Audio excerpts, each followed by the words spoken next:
The arena sand is still damp from the morning program, and Valeria can feel it through the thin linen shift they forced her to wear. She is 26, and until 11 days ago, she lived in warm rooms with perfume, soft light, and people who bowed when she entered. Now she stands beneath the Flavian amphitheater in a low stone corridor where the air is heavy with heat and nervous sweat. From somewhere above, she can already hear the crowd gathering, not a single voice, but a restless tide of sound that rises and falls as if the building itself is breathing. The place smells practical rather than grand animal pens. Wet timber, oil smoke, and the sharp metallic hint of what has already happened on the sand today. Not long ago, Valeria had been one of the best connected women in Rome. She was close to Emperor Domitian, close enough to hear what he feared, what he suspected, and what he planned in the quiet hours when his public mask slipped. She had worn silks and jewels that told everyone she belonged near power. That is gone now. Her hair has been cut short. Her hands are bare, and her name is no longer spoken with envy, but with the kind of curiosity a crowd reserves for a headline on a notice board. Today's event is not meant to be private punishment. It is meant to be a lesson, staged in front of tens of thousands, with Domitian himself present to watch the message land. Through the bars, she can see other prisoners being lined up for the day's routine endings. Criminals, captives, enslaved people who have fallen out of favor. The usual human inventory of a city that treats punishment as a public schedule. A guard approaches her cell, older than most, with the calm face of someone who has watched too many scenes to feel surprised by any of them. He looks at her the way a stage manager looks at a performer, checking whether the costume fits and whether the timing will work. Then he speaks in a flat voice, as if reading a note. The Emperor wants her to know that Marcus Aemilius is dead, the senator, killed at dawn. Quickly, privately, with the dignity reserved for a man of rank. And Domitian wants Valeria to understand the contrast, one person granted a clean ending, another being kept alive for a longer, more public example. Valeria swallows and forces her face to stay calm, because she learned long ago that panic only entertains the wrong people. She repeats the guard's words as a question. Buying time. What will they do to her? The guard seems surprised that she does not already know. He tells her the Emperor has made the program public, that the city has been talking about it, that people have arrived early because they were promised something memorable. Valeria has spent 11 days cut off from rumor, and that isolation has been its own kind of punishment, because ignorance leaves her defenseless. The guard describes the first part in the language of an organized event, not in the language of human consequence. She will be brought into the arena, displayed, shamed, and used to warm the crowd between other acts. It will be designed to last, because Domitian does not want a quick ending. He wants the audience to have time to react, to point, to shout, to feel like they are participating in his judgment. The guard mentions the arena staff, the handlers, the performers, the people whose job is to make the program flow and keep the crowd engaged. He does not describe them as cruel, only as professional, which is what frightens her most. When cruelty becomes routine, it becomes efficient.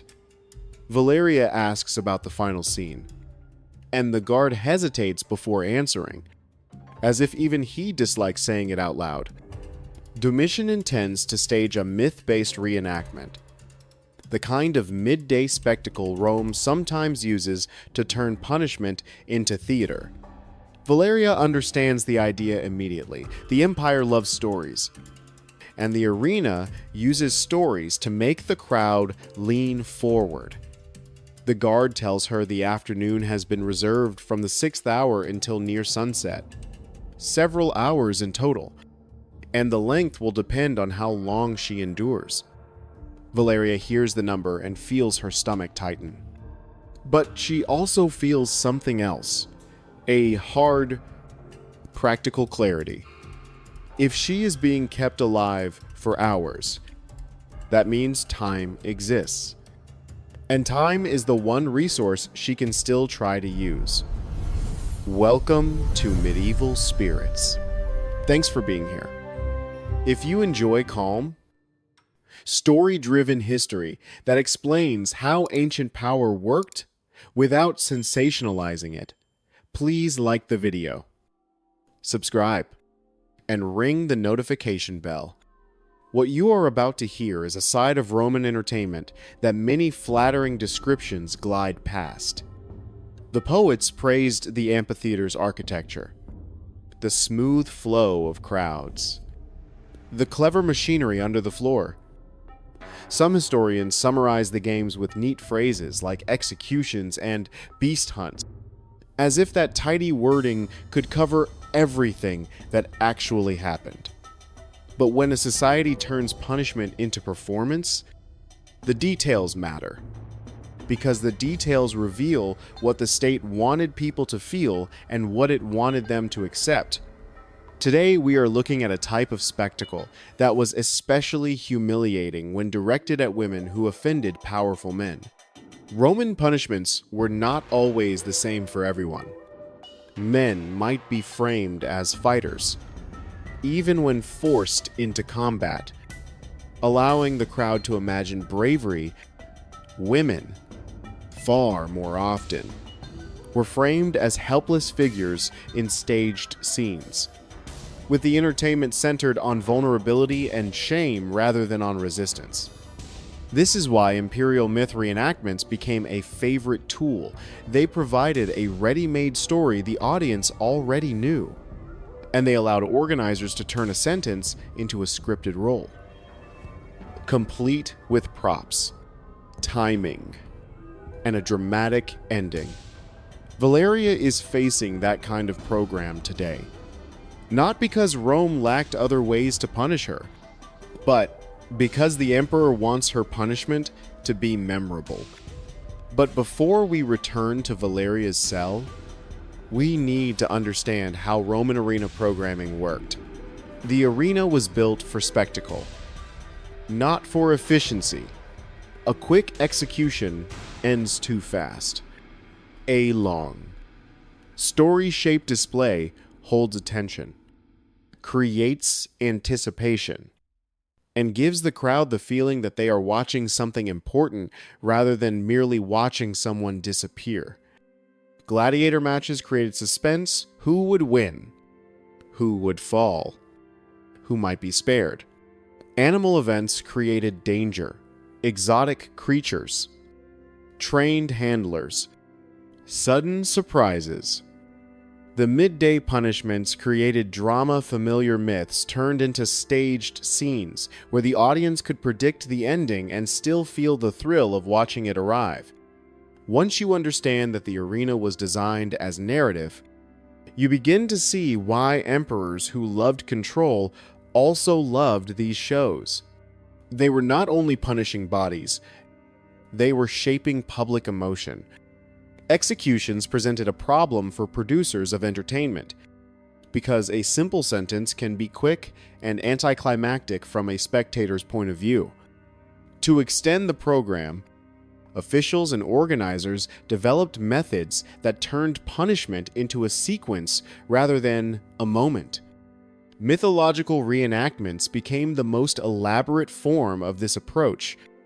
Instead of killing a condemned person in a straightforward way, The arena staged a recognizable story and cast the condemned as a character whose fate was supposed to happen.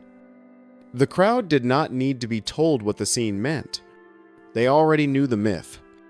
And that shared knowledge made the spectacle feel more intense. It also made the punishment feel, to the audience, like something larger than a human being suffering, which is exactly what the state wanted. When these reenactments targeted women, the staging tended to emphasize exposure, helplessness, and public humiliation. A condemned man might be given the appearance of a fight, even if the outcome was controlled. A condemned woman was more often placed into a situation where her lack of control was the point of the scene. The myths chosen for such reenactments often involved themes of shame and transgression, because that allowed the organizers to frame the punishment as moral theater rather than as plain cruelty. Roman source, including the poet Martial, hint that these staged myths were not rare inventions done once for novelty, but part of an established repertoire of arena storytelling. That is important, because it shows we are not dealing with an isolated nightmare. We are dealing with a system that could repeat, refine, and standardize public degradation. To make these scenes work, the arena relied on equipment and staff, carpenters, engineers, animal handlers, stage crews, and guards, all coordinated like a production team. The machinery beneath the arena floor could lift scenery, release animals at precise moments, and transform the stage quickly to keep the crowd engaged. A myth reenactment required props and planning, not only punishment. That fact tells us something unsettling about Roman public life. This was not spontaneous anger. It was organized scheduling. It was rehearsal and procedure. And that is the world Valeria is trapped inside. Her fear is not only of Domitian's mood, but of a whole professional machine designed to carry out whatever the emperor has ordered, on time, in front of an audience that believes it is entitled to be entertained. Now we return to the holding area beneath the arena, where Valeria has decided to use the only weapon she still possesses, knowledge. She calls for the guard again, not with pleading, but with the steady tone of someone who understands how Rome truly functions. She asks to speak to someone with authority, someone who can make decisions. The guard starts to refuse, because condemned prisoners are not supposed to negotiate. Valeria does not argue about rights. She argues about risk. She tells him she has information the emperor does not realize she knows. Information that could ruin important families and rearrange alliances overnight. If she dies without speaking, that information may surface in a way no one can control. And if it surfaces, people will look for someone to blame, starting with the last person who stood between her and a conversation. The guard hesitates, and Valeria can see the calculation behind his eyes. Not compassion, but self-preservation. He walks away without promising anything. Time drips forward, above her. The arena program continues. The muffled roar changes shape as different events begin and end. Sometimes the crowd swells in volume. Sometimes it settles. Sometimes it erupts in that sudden way. A crowd erupts when something unexpected happens. Valeria uses those sounds like a clock. She imagines the schedule as she has seen schedules at court, the morning events that warm the audience, the midday spectacles that keep them from leaving. the main feature set for the hottest part of the day when attention is sharp and impatience is high. She knows she cannot stop time, but she can try to change what happens inside it. Then the guard returns, and he is not alone. With him is a man in a senator's toga, older, careful, and familiar from the edges of imperial power. Valeria recognizes him as Lucius Antonius Saturninus, a governor and commander whose ambition has never been subtle. He wastes no time on greetings. He asks what she knows, and Valeria answers like someone setting a price. She tells him she can name the emperor's fears, his grudges, his investigations, and the quiet evidence he keeps for the right moment. Saturninus replies that condemned prisoners often invent stories to delay death. Valeria nods as if that is reasonable, then offers the only thing that matters in Rome: proof. "Test me," she says. "Ask me something only someone close to Domitian would know." Saturninus watches her the way experienced politicians watch everyone, not for emotion, but for consistency. Finally, he mentions a rumor that has moved through high circles without details. Domitian has a list of senators he intends to accuse of treason. The list exists, but the names are not widely known. Valeria answers without hesitation. She gives names, explains the reasons Domitian distrusts them, and describes the type of evidence he believes he holds. Saturninus's face tightens, and Valeria can tell she has landed the first strike. She does not gloat. She stops at the right moment, because the point is not to impress him. The point is to make him afraid of what else she could say if she chooses. Saturninus asks what she wants, and Valeria makes it plain. She wants to live. Not to return to court. Not to reclaim luxury. Not to provoke Domitian further. She wants the spectacle stopped or reshaped into something that does not destroy her in public. Saturninus replies that the emperor has promised the crowd a show and will be present to watch it. Public humiliation of the emperor is dangerous for anyone who causes it. Valeria agrees and presses the argument another way. Then do not humiliate him. She says, give him an alternative that preserves his image while removing her from the day's worst staging. Delay the program. Replace the main feature with something else. Arrange an interruption that can be blamed on chance, not on defiance. Valeria is not asking Saturninus to be noble. She is asking him to be practical. Saturninus still hesitates. So Valeria raises the stakes. She tells him the senator list is only one piece.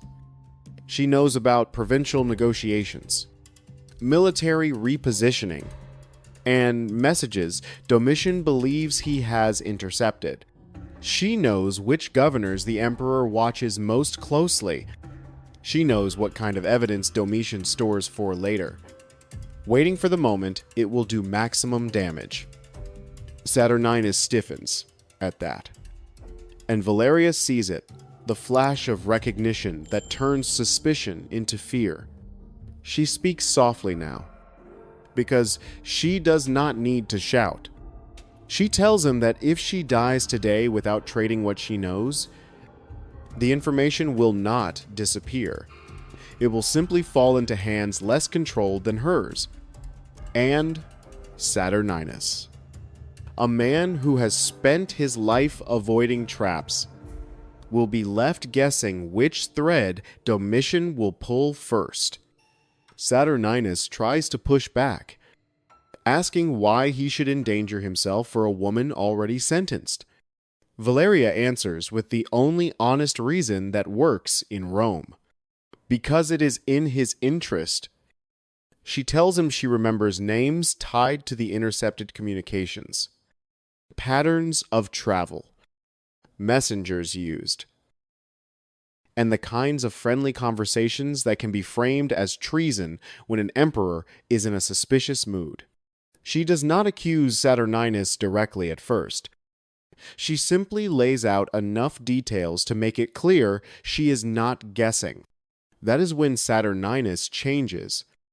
He stops speaking like a man, entertaining a rumor, and starts speaking like a man negotiating survival. He orders the guard out and threatens him into silence.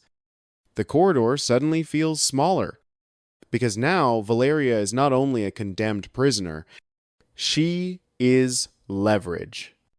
Saturninus admits he cannot simply cancel the day's spectacle. The crowd is already seated. The emperor has committed himself publicly. But he suggests there is one thin opening, the crowd itself.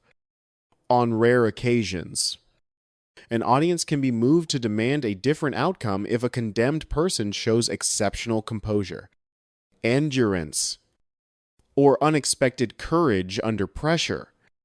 The emperor can ignore the crowd, but doing so carries a political cost, especially if the demand becomes widespread and loud. Saturninus does not promise mercy. He promises time. If Valeria can stay alive long enough for the crowd's mood to shift, Saturninus can amplify that shift, plant voices in the right places, and present the emperor with a choice that looks like strength rather than weakness. Valeria understands the bargain, and she understands how fragile it is. The crowd is not her friend. It can turn in seconds. Saturninus is not her protector. He is a man trying to protect himself. Still, she agrees, because even a narrow path is a path. She asks what she must do. And Saturninus tells her to do one thing above all. Do not give Domitian the satisfaction of seeing her break early. If she must face humiliation, she must carry it with a steadiness that unsettles the audience. If she must endure staged cruelty, she must endure it in a way that makes the crowd feel, even briefly, that they are watching a human being rather than a character in a program. Saturninus is betting that the public can be nudged into a different feeling, and that feeling can be used as a shield. It is not comforting. It is politics at its most raw. But it is a strategy, and Valeria has nothing else. Saturninus leaves her with no guarantee. Only a warning: the arena is unpredictable. And emperors are more unpredictable. Valeria sits alone again, listening to the vibrations above as the crowd shifts, eats, shouts, and waits for the next act. In the distance, she hears the horns that mark transitions in the program.